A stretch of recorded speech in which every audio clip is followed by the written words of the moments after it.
Hey everyone, and welcome to Brian's Horror Corner. I'm your host, Brian, and today I'm going to give you my reaction and thoughts to the Halloween Kills movie, which I just saw about an hour ago, obviously for the first time.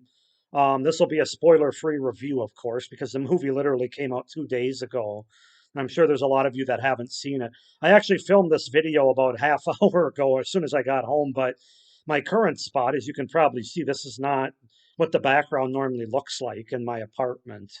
The sunlight was literally was cutting through my mini blinds as I was recording, and it looked horrible. So I decided to re-record this, which is probably fine because my thoughts were kind of all over the place as well, since I had just seen the movie. So I'm going to try to make this a little tighter and a little less sunlight in my face review. But Halloween Kills 2021, October 15th. I saw it on October 16th. So here we go. I'm going to start off by saying that I liked this movie. I didn't love it, and I certainly didn't hate it. I would say I'm closer to love than I am to hate, but I'm going to say that I liked it. And there are a lot of things about it that I like, some things that I really didn't like. And let's just go ahead and get into it. Again, this will be spoiler free. Starting with the things I liked, I'm going to start at the very beginning with the opening crawl, the opening credits, opening title. Just like I really like the 2018 what they did with the jack o' lantern that they have on the side of the opening credits. I equally love this one as much. Both movies, it was very symbolic of what this movie was, and kind of where we are with the movie. So I really enjoyed the opening titles once again, just like Halloween 1978. This one, and then Halloween 2018 has the three best opening title sequences in my opinion. Um, so I really like that. They start out the movie with some flashbacks to 1978, the night he came home in 1978, which are really effective. I'm not quite sure how they did it, CGI or whatever, but they really made it look like $1 million. It's almost like you, as a viewer, you actually step back into 1978 for real. The level of detail that they had for 1978 was just remarkable. I mean, it's really might be the best thing in the movie. Well, there's one other thing that I'll get into that's the best part of this movie.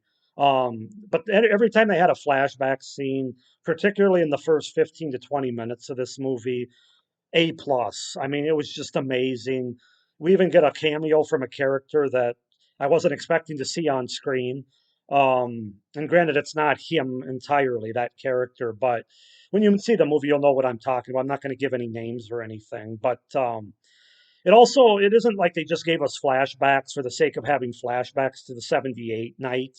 It actually has a purpose for some of the characters in 2018.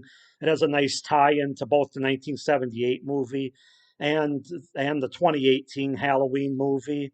So they did a really good job with that. And then we return to 2018, shortly after the events of the end of Halloween 2018, where Lori and her daughter and granddaughter are off to take her to the hospital, and we pick up from there.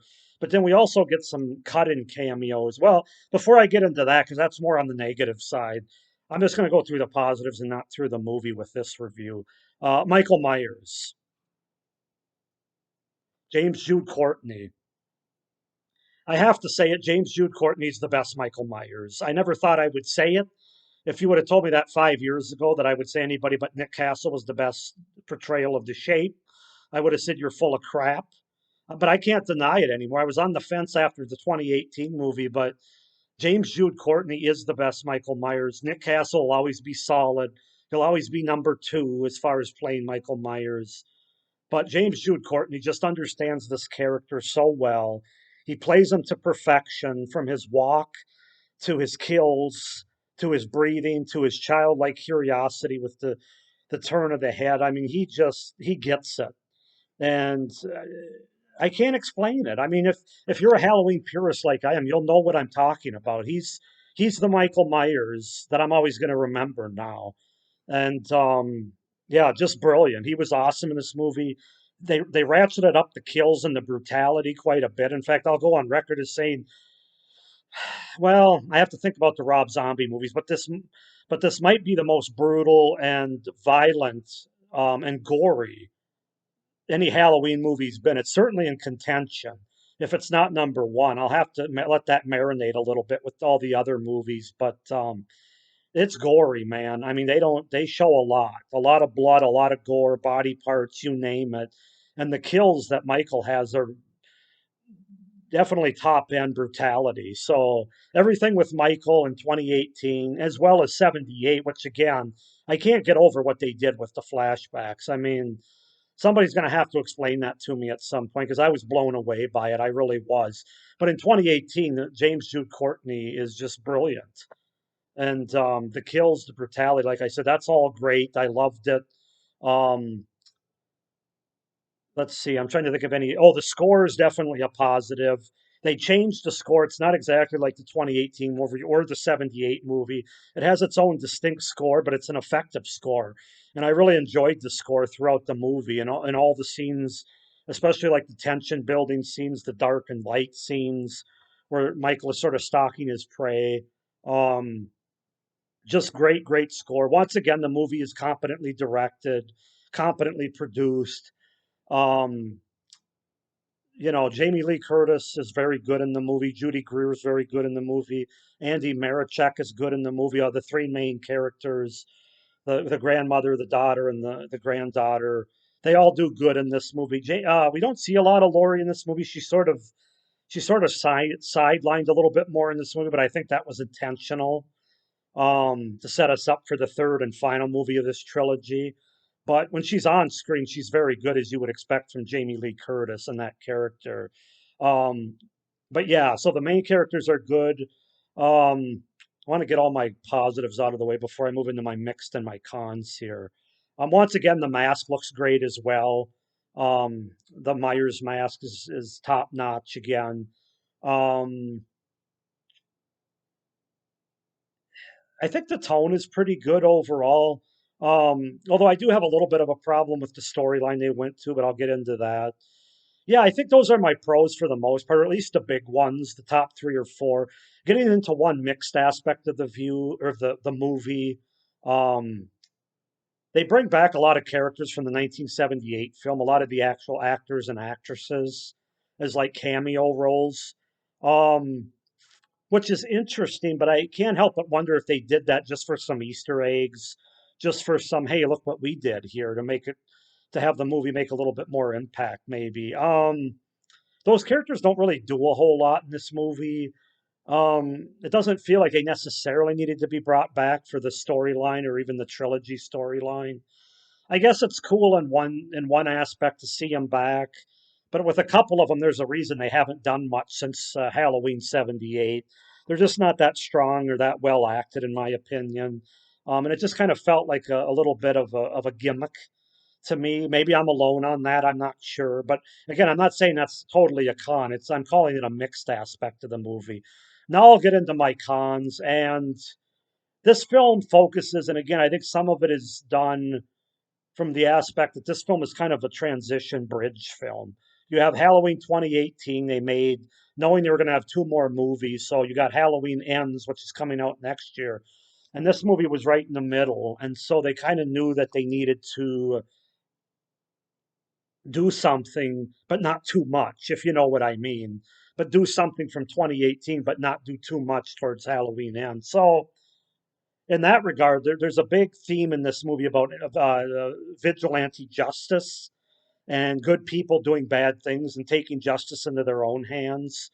And that's kind of been played out before in this franchise, even if you go back to Halloween 4. Granted, those were just sort of beer swilling, fat gut, sort of country hicks, like five or six of them, that decided that shotguns were the way to take Michael Myers out. So it wasn't done to this extent, where it's basically the whole town in this movie that decides that Michael dies tonight, which is a theme that's repeated over and over in this movie. A little too much for my taste. Which gets me into my next con. The dialogue in this movie is pretty atrocious. There's a lot of it because again, they don't want to do too much for the story because we got another movie coming next year. So it's a lot of exposition, a lot of dialogue in this movie. And it didn't entirely work for me. I mean, how many times can you say the same phrase, which I won't say again? I probably just mentioned it, but There's a certain phrase many of the characters repeat in this movie over and over and over again. And it gets to be tiresome, quite frankly.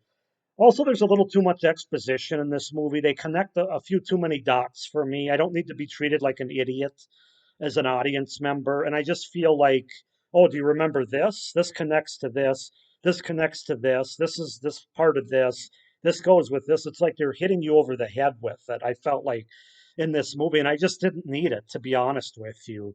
Um, I'm not going to say that it totally ruins the movie, but it definitely hinders it and holds the movie back from being awesome. So that's definitely a con. Um, and then the ending of the movie, I haven't really decided how I feel about it yet. Some aspects of it I enjoy, although it's kind of predictable. When the mob finally confronts Michael, that's all I'll say. I'm not going to give too much away. And then the very ending of the movie, well, not quite the very ending, but like 30 seconds before the very ending, before the ending credits, something happens, and I'm hoping to God that it's not some sort of dream sequence or something, that it really happened. My feeling is that it probably did, because I think they really want to ratchet up the tension for the final movie. Halloween ends in 2022. But please, God, don't let it be a dream sequence. If you've watched my reviews, you know I can't stand dream sequences in movies unless there's a purpose to them and they work good. So, again, I can't give too much away about the ending. Some of it works, some of it's predictable. The very ending, right before the ending credits, is very good, very fitting, symbolic, and it's setting us up for the next movie. That's my feeling. So, yeah, as far as my fresh reaction to this movie, again, this isn't a full-blown review because I just watched a movie like an hour ago. These are just my reactions and my very fresh thoughts on the movie. But I'm going to give this movie an 8 out of 10. I think it's solid, like the 2018 movie was. Could have been better, in my opinion, just like the 2018 movie could have been. But I think they did well. From a technical standpoint, it's a very competent movie where they really ratcheted up the violence, the brutality, the gore, and the kills. Had some very nice flashback sequences that I loved the most in this movie, and an interesting ending, which really makes a viewer look forward to the next movie. Although I have my reservations and my nervousness about the next movie, I'll probably get more into that in my full blown review of this movie, which is going to be at least a month away yet, though. Well, maybe not a month, but at least a few weeks, and I'll there'll be warning signs all over that video because this movie just came out, and I want people to have the chance to see it. But 8 out of 10. Keep it spoiler free in the comments. But if you like this movie, let me know if you did like it, if you didn't like it in the comments down below. Please like my video, hit the little notification bell so you don't miss any of my current 31 horror movies in October series. And please subscribe to my channel so you don't miss any of my horror content coming up over the next several weeks. So thank you for watching this video. Have a great day. Stay scared. Bye.